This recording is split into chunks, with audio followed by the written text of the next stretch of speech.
Hello everyone and welcome back to another Thralty Insights episode. Today we are actually covering a guide to buying your first home in Uganda. This is actually, I should say, transcribed from one of the articles that we did at the beginning. I actually wrote this article and had so much fun writing it. It's titled The Ultimate Guide to Buying Your First Home in Uganda. You can definitely go to LinkedIn and read it. I'll just leave a description below for those that like reading like me, but this was one of the best articles we have written so far, and I thought I should do a video about it. So buying your first home can be a really exciting journey, especially if you are thinking of starting a family or you just want to have something to your name. It adds a sting of pride to you that is unexplainable unless you own your own. So if you have ever wondered how do I actually go about the buying process, this is the episode for you. I want to break them down one by one because a lot can stop you. A lot is intimidating when it comes to this home buying process. There is the high cost, there is the misinformation, and then there is the horror stories of these guys that have bought air, these guys that have bought land that had like 6 other owners. And this whole guide is just intended to help you to actually navigate the whole journey and avoid those pain points. So the steps and maybe just a quick breakdown of the 7 key steps that we wrote about in this article. 1 was to define your budget. So to know what you can afford, that's step 1, define your budget. 2 is to set your home criteria. So those are things like location, the size, and the must-haves. What do you want to have in your home? So you set the criteria so that you know what you're looking for. And then 3 is to work with a trusted agent. So a lot of people don't want to work with agents, but trust me when I say that you need to leverage these guys because they actually know the industry, they know the best for you. And if you find a good one, he is going to be an asset for you.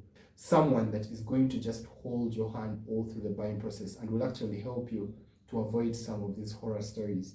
And then 4 is to review your options. Compare, always and always compare. Do not settle on the first thing and buy that like we're going to talk about. Always compare and make sure that you have reviewed all your options before you make a decision.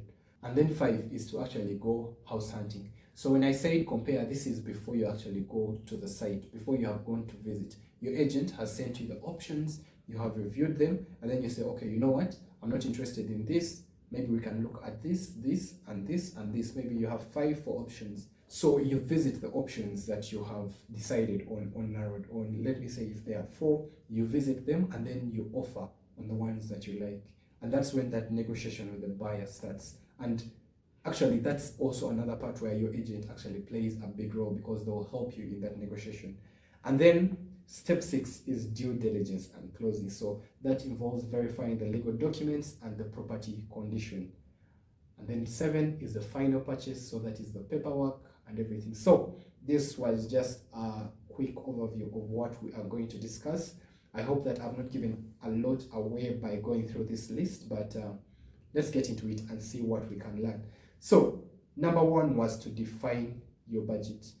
This step and why I included this is because you need to actually define what you can afford and then find out how are you going to afford that. Before you even start looking at houses, you need to set it within your mind that this is the money I have at hand and this is the budget. And the budget that you're setting is a realistic one based on evidence that, you know what, I have 20 million in the account. My wife maybe has 7 or 12.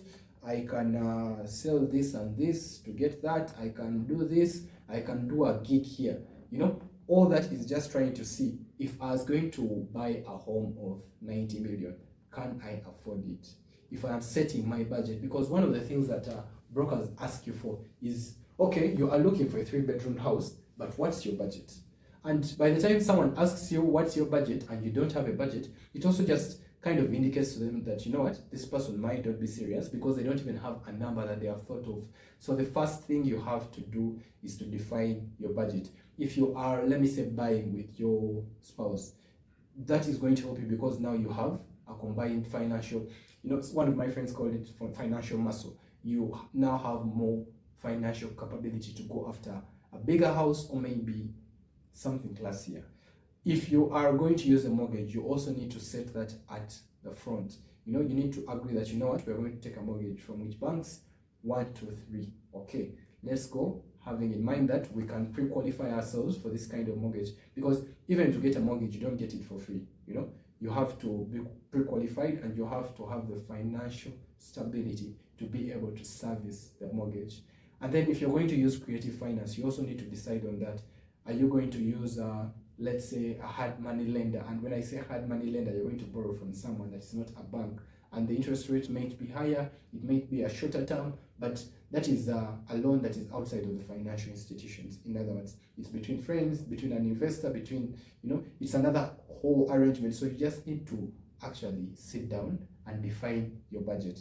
And then 2 is to set your home criteria. So what kind of house do you want? Once you have set your budget, the next step is in defining what you actually want. Where is it going to be? Does it need to be near home, like near your parents and everything, or does it need to be near to work, near to where the kids can go to school? All that is location. What is going to be the size of the home itself? Do you have kids that you're expecting? Do you want to host friends and family? Should it be a 3-bed? Should it be a 2-bed? Should it be an apartment? Things like that. How many bedrooms, bathrooms do you need?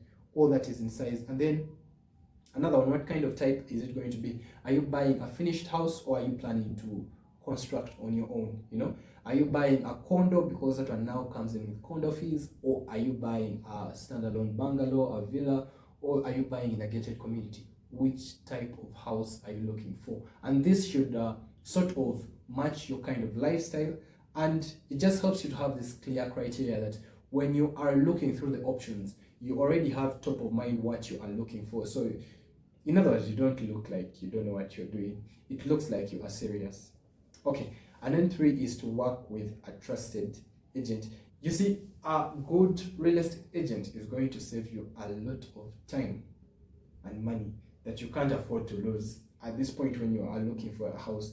They are going to protect you from bad deals, and if you get the right one, they're going to help you get your house within 1 to 3 months, other than staying on the market looking for something that doesn't exist. These guys are going to be real with you. They're going to tell you within your budget you can only afford this, or they're going to tell you with your budget you can take this, but this house is over asking price. Why? Because they know the market, they know the prices that this, let me say, 3-bedroom in Kololo commands, or this 2-bedroom in Gayaza commands. Because I have definitely seen guys who, as sellers and landlords, will say, I am selling this at 200 million when the thing is actually worth 90. Why? Because that's his perceived value. But a broker will tell you, even at offering 150, when you feel you have bargained, it's still not enough. You still need to get a deeper discount on this of about 90. And that saves you a lot of money. You are literally saving 60K by using an agent. And I know the kind of stereotypes and conspiracies that are around agents, but they really are good agents out there. How you can find them? Actually, do an interview your agent. Ask them, okay, how do you buy a house? How do you get a mortgage? Okay, how are you going to help me if I don't close? Ask them those questions. Actually interact with them and find out, are they a good person? Are they going to be enjoyable to work with? Are they going to show you 3 houses and then give up on you? Or are they going to actually walk you through the buying process? Are they trustworthy? So that's step 3. Find a trustworthy agent that is going to help you along the journey. So 4 is to review the options that the agent shares with you. So once you have agreed with this agent and you've told them your criteria, they're going to send you a couple of options of what they have, what they can get, and what they think you can afford within your budget range. And obviously they will advise you, should you build, should you buy, what location offers the best value, can you afford to buy now, or should you save up and buy later, things like that. They're going to send you all these options and throw all these, I should say, options at you that you really need to consider and review. And then once you have narrowed it out, that's when you can take the next step. And that's usually the most exciting step for people, which is to actually go house hunting and look at the houses, look at the options, look at the land, look at everything that he has shared with you. And a tip here is to not fall in love with the first thing you see. You see, we have dealt with so many clients that from my previous work, they would come to the apartment, they like it a lot, that even when they go to the other unit that is within their budget, this one is over their budget, they might need to sell an asset, they might need to borrow above and beyond what they can ably pay. they are still stuck on this one house just because it was the first day. So, and agents will always show you the best thing first. You know, it's just human nature that, you know what, let me take him to the best thing, and then if that fails, we can take them to option 2, and then if that fails, we take them to option 3. So just make sure that you don't fall in love with the first thing you see. Always give yourself a chance to see all the properties, because you might actually look at the first one and fall in love with it when the second one offers just as much. It's priced a little bit less, let me say, but it's in a different neighborhood and it still works. But just because you're tied to this, you miss out on a good deal that fits into all your criteria, maybe even your financial plan. So, I mean, just make sure that you don't fall in love with the first deal that you see. And then 6 is to do the due diligence and closing. So to avoid these scams and legal issues, make sure that you conduct a home inspection. You thoroughly check the house. You have the developer send a team over, and they make sure that they have snagged it. You know, they make sure that everything is in order. And if you find things that are not in order, make sure that you get them actually identified, and then you communicate those to the seller or the developer. Tell them that, you know what, there is a kitchen cabinet missing. Why is it missing? Can it be put, or can I get a discount on the price? You know, things like that. Make sure that you run a title search. Make sure that the owner of the property or the seller is actually the owner of the property. Make sure that you review all contracts carefully, because, you know, there is a funny way in which most of these contracts are worded to confuse you. But if you carefully review the document, trust me, you will catch it. If you're trying to be tricked into something, you will definitely catch it. So just make sure that you do your due diligence. And then step 7 is to do the final purchase. So after you have gone through all this, the remaining part is to actually sign and pay. So once you have calculated everything, you have decided, the final piece of the puzzle is to actually say, yes, I now want to own this property. And once you have gone through that entire process for the first time, just repeat it for the next house that you buy, the next house that you buy, and the next, whether it's an investment, whether it's a personal property, whether it's a commercial property. The steps are going to be the same. Why? Because when it comes to real estate, once you have the initial things figured out, the base, which is what can I afford, who is going to help me with, and then what is out there in the market, you are almost set to become a tycoon in Uganda. So with these 7 steps, I hope they help you, I hope they guide you, I hope they are helpful to you as you go on to buy your first property. Make sure that you're not scammed, make sure that you keep alert.